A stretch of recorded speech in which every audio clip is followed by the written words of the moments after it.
विजेंद्र जी, आपने कार्यक्रम की शुरुआत में कहा कि आज आप जहां पर हैं उसका सारा क्रेडिट दिल्ली के सरकारी स्कूलों को जाता है।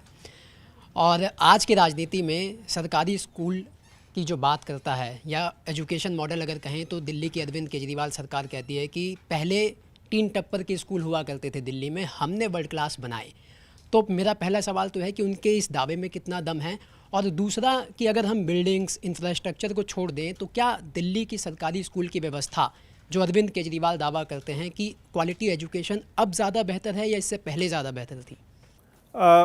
देखिए, बस एक डिस्क्लेमर है। मैं जिस समय पढ़ रहा था और आप गवर्नमेंट के जो स्कूल आए हैं, ये एक के बाद एक आई व्यवस्था नहीं है, इनके बीच में भी एक पूरी पीढ़ी निकली है।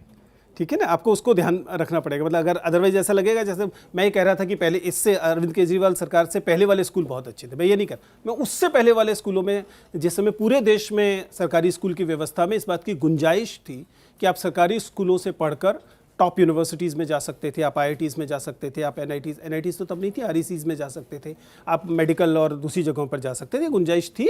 ये सामान्य, मतलब जैसे मैं जब स्कूल का विद्यार्थी था तो ये कतई भी शर्मिंदगी की बात नहीं थी कि मैं एक सरकारी स्कूल में पढ़ता हूँ। डिफ़ॉल्ट पोजीशन थी कि दिल्ली के बच्चे सरकारी स्कूलों में पढ़ते हैं। आमतौर पर जब हमसे स्कूल पूछा जाता था तो हम ये नहीं बोलते थे स्कूल का नाम ये, हम केवल ये बोलते थे मैं सराय रोहिल्ला से पढ़ता हूँ, क्योंकि पहला हिस्सा तो मान लिया जाता था कि आप सरकारी स्कूल में पढ़ते हैं। कौन से सरकारी स्कूल में पढ़ते हैं के लिए हम जगह बताते थे। अब चूंकि मैंने उस स्कूल में पढ़ाया भी है, मैंने बताया कि मैं विश्वविद्यालय में पढ़ाने से पहले दिल्ली के सरकारी स्कूल में पीजीटी था। पीजीटी यानी पोस्ट ग्रेजुएट टीचर, 11वीं-12वीं कक्षा को हिंदी पढ़ाया करता, तो उस व्यवस्था को अंदर से भी देखा है। उसके आधार पर मैं ये कह सकता हूँ कि पहली बात, क्या दिल्ली सरकार ने अपना एम्फेसिस, अपना जो बलाघात है वो शिक्षा पे दिया है? निश्चित तौर पे दिया है। आप नंबर्स में देख सकते हैं, इसे आप जमीन पे आए हुए प्रभाव में भी देख सकते हैं। तो एम्फेसिस दिया है। क्या वास्तव में इससे प्रभाव पड़ा या नहीं पड़ा, इसमें मैं दो चीज़ें कहूँ। इंफ्रास्ट्रक्चर में दिखाई देता है, आप अच्छी इमारतें बनाते हैं, आप खेलने के मैदान बनाते हैं, आप किताबें खरीदवाते हैं, ये स्कूलों में हो रहा है, ये दिखाई देता है, बाहर से भी दिखाई देता है, अब अंदर जाके भी दिखाई। क्या इससे टीचिंग लर्निंग पर फर्क पड़ा है? मुझे लगता है कि ये वो हिस्सा है जिस पर अभी और काम करने की जरूरत है। दो वजहों से इसमें दिक्कत आ रही है। पहली बात, वो जो भी मध्यवर्ती पीढ़ी निकल गई जिसकी मैंने बात की, जिसमें लगातार विघटन हुआ था सरकारी स्कूलों में, जब दिल्ली के आम मध्य वर्ग ने अपने बच्चे को सरकारी स्कूल में भेजना बंद कर दिया था, इसका परिणाम यह है कि अब सरकारी स्कूल एक क्लास स्ट्रक्चर भी हो गए। अब सरकारी स्कूलों में केवल गरीब पेरेंट्स के बच्चे पढ़ रहे हैं, गरीब पेरेंट्स अपने बच्चों को वहां केवल भेज रहे हैं।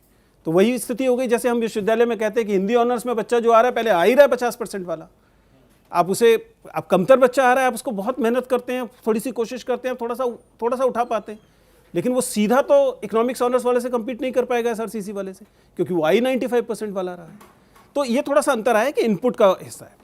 पेडागोजी के लेवल पर देखिए, आम आदमी सरकार ने जो पेडागोजिक इंटरवेंशंस की हैं, जिन्हें मैं काफ़ी क्लोजली भी देख रहा हूँ, उसमें बहुत सारा बल इस बात पर है कि परसेप्शन क्या बनता है। जमीन पर क्या शिक्षकों को वह ऑटोनॉमी और वह ट्रेनिंग का स्तर है, वह मोटिवेशन का स्तर है कि वे चीज़ों को बदलना चाहें? मुझे लगता है उसमें अभी और काम किए जाने की गुंजाइश है, यद्यपि वो उनकी नज़र में है, ऐसा दिखाई देता है। पर एक आसान तरीका ये भी तो है ना कि आप दिल्ली के सरकारी स्कूलों को अन्य राज्यों के सरकारी स्कूल से कंपेयर कर लीजिए, आपको अंतर दिखाई देना शुरू होगा दोनों चीज़ों में। जैसे अभी भी आप मानेंगे कि दिल्ली के स्कूल उत्तर प्रदेश के स्कूलों से बेहतर परफॉर्म कर रहे हैं, बिल्कुल बॉर्डर के स्कूलों में भी देखेंगे तो आपको अंतर दिखाई देगा। तो मैं सकारात्मक हूँ दिल्ली की शिक्षा व्यवस्था को लेकर, लेकिन यही आम आदमी पार्टी की सरकार, जैसे ही हायर एजुकेशन का मामला आता है, आप पाएंगे कि अपने तमाम वादों से मुकरती है, क्योंकि नंबर कम हो जाता है, वोट कम हो जाते हैं। इसलिए 20 कॉलेजेस का वादा किया गया था, जो 26 कॉलेज उनके पास है, उनकी हालत उल्टा और ख़राब हुई है बजाय बेहतर होने के। तो हायर एजुकेशन पर स्कूल एजुकेशन जैसा एम्फेसिस आम आदमी पार्टी सरकार ने भी नहीं दिखाया, और मैं उससे कोई बहुत खुश नहीं हूँ। मुझे लगता है कि कुल मिलाकर एजुकेशन में बेहतर करने की ज़रूरत है। पुराने इंस्टीट्यूशंस को नया नाम दे देने से चीज़ें नहीं बदलती। ITIs को आप कह दें कि नहीं वो स्किल यूनिवर्सिटी है, आप पहले से चल रहे कॉलेजेस को एक ही जगह भी चीज़ों के साथ जोड़ दें, आप पहले से चल रहे इंस्टीट्यूशंस को कोई नई यूनिवर्सिटी का नाम दे दें। मतलब अच्छी बात है, इंस्टीट्यूशन बिल्डिंग अच्छी चीज़ होती है, लेकिन वो पर्याप्त नहीं है। आपने अगर 20 कॉलेज कहा था तो ज़्यादा अच्छा था कि आप 40 कॉलेज 35 कॉलेज खोलकर दिखाते, और दिल्ली को ज़रूरत है इतने कॉलेजेस की, तो शायद स्थितियाँ बेहतर होती। पर द पॉजिटिव थिंग इज़ कि ये सरकार पब्लिक फंडेड एजुकेशन का महत्व समझ रही है और इसने इसको राजनीतिक पटल पर ला दिया है। दिल्ली में चुनावों में इस बात से फर्क पड़ रहा है कि दिल्ली के स्कूल कैसा परफॉर्म कर रहे हैं। ये देश में कम से कम उत्तर भारत में कहीं और होता नहीं दिखाई दे रहा था। तो उस लिहाज को से मैं इस बात से खुश हूं कि कम से कम एक पॉलिटिकल एजेंडा तो बन रहा है शिक्षा का।